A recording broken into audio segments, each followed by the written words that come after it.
खांसी तो बहुत पुरानी थी ना? बहुत पुरानी हो गई। कितने साल बता रही थी पुरानी? अरे बहुत पुरानी हो गई है, पहुंची है 10-15 साल। हाँ। पैर में जलन बस वलन? यही हाँ, है हाँ। कि कभी कम होती थी, कभी ज़्यादा होती थी।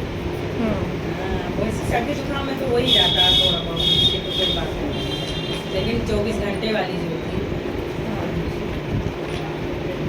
आपको लगता था खांसी ठीक हो जाएगी? हर बार तो बहुत इलाज करवाए, जाँच माटा तक करवाए, लेकिन कुछ ऐसा नहीं। नहीं, चलिए ठीक है। जलन वलन भी आराम हो गई ना सब? हाँ। मुझे आपको 20 वाट है ना?